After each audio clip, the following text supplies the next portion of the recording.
The smell of burnt hair lingered long after the laughter died. It happened in a blink. My daughter-in-law leaning forward, lighter flicked open, a cruel smirk crossing her lips as she pressed the flame to my grandson's curls. Such filthy hair, it should just burn.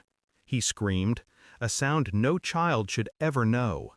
Then he stumbled, trembling, and pressed himself into my legs, hiding behind me as though I were the only wall left standing between him and the world.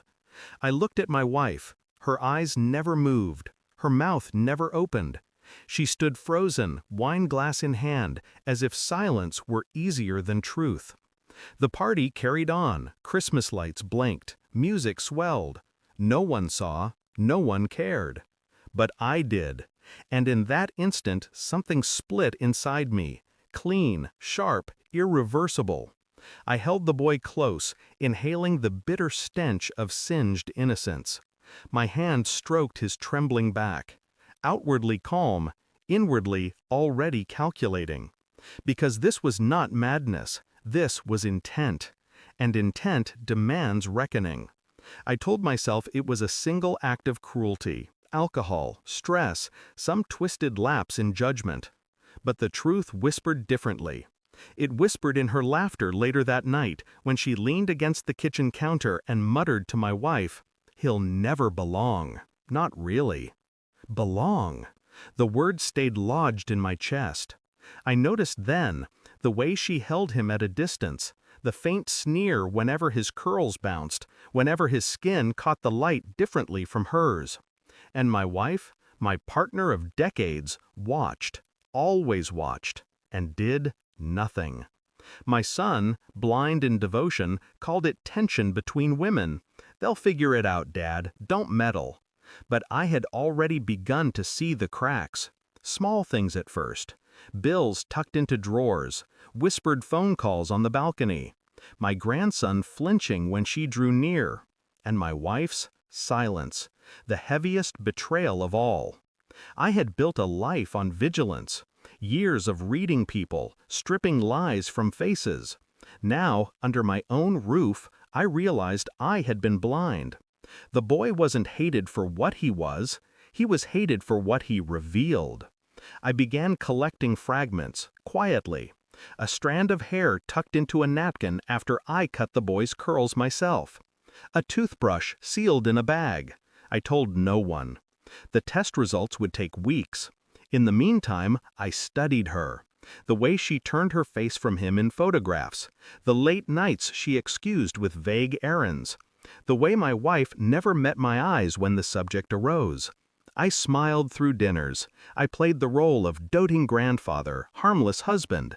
But inside, I was charting every detail, every movement, every slip of the tongue. One night I heard her whisper into the phone, soft, urgent words. "He can't know, not yet." He, not my son, someone else.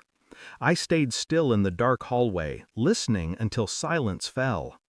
The boy slept in the next room, clutching a toy with frayed ears, breathing softly, unaware his very existence was a wound someone longed to cauterize. I bent close, kissed his forehead, and promised him without speaking, "I will know." And once I know, everything changes. The envelope arrived in silence, no fanfare, just a sterile seal and a sheet of numbers that cut deeper than any blade. Paternity. Excluded. My grandson, my blood by bond, but not by line. I folded the paper neatly, placed it in a folder, and carried it to the living room where she sat, scrolling her phone. "Tell me," I said, voice steady, "who his father is." Her head snapped up. A flicker of panic shattered her mask. I don't know what you're—" I slid the folder across the table. She opened it. Color drained from her face. My wife entered then, eyes darting, already knowing.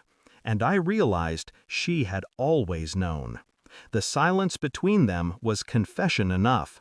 I sat, calm as stone, while she wept and stammered, begging forgiveness not for betrayal, but for exposure. I called my son, asked him to come. When he arrived, I handed him the folder. Nothing more. He read. His jaw locked. His wife tried to clutch his arm, but he shook her off.